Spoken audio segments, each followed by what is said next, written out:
Morning po. Magta-try po tayo ng coffee ulit. Well, black pa rin po. Pero this time, yung dark roast naman po na sinasabi ko sa inyo. Brewed pa rin po siya. Pero we're not going to use the coffee maker. I think na-introduce ko na po ito, no? Ito pong drip filter. So, ganun din po. Nilalagay lang po ito sa cup or sa mug, coffee mug. Yan. Lalagay nyo na po yung coffee beans. Since this is dark roast, yung medium roast po, 2 teaspoons po yung ginamit ko. No? Since this is dark roast, 1.5 will do.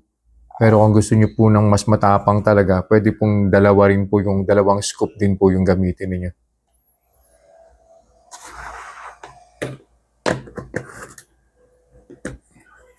Ilalagay ko na lang po sa comment section yung link kung paano po makabili na itong drip filter na at the same time ito pong brewed coffee na ginagamit ko.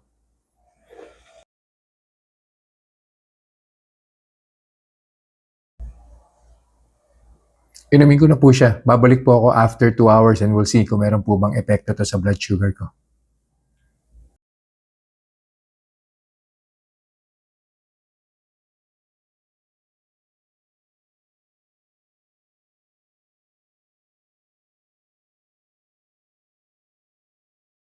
Nakadalawang oras na po, so magko-conclude na po tayo dun sa ininom kong dark roast na brewed coffee.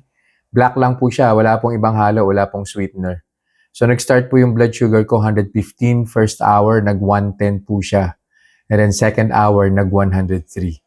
Most probably in the next 5 or 10 minutes, bababa na po yan ng less than 100, which is yun naman po yung normal na blood sugar level ko po. Ang recommendation ko po, no, bakit ko po ba pinipilit na brewed coffee na lang instead of buying instant coffee sa supermarket? Kasi mas less po yung proseso na pinagdaanan po ng beans.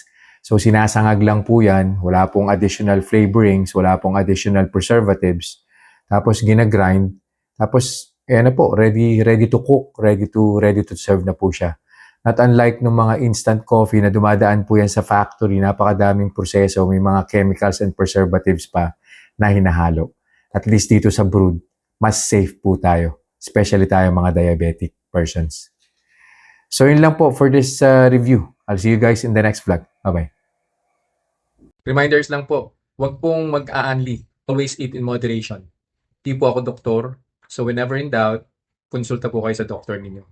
And yung results po ng mga review na ginagawa ko, it may vary. So huwag niyo pong i-expect na yung resulta sa akin is magiging kapareho po ng resulta sa inyo. So yun lang po. Have a nice day.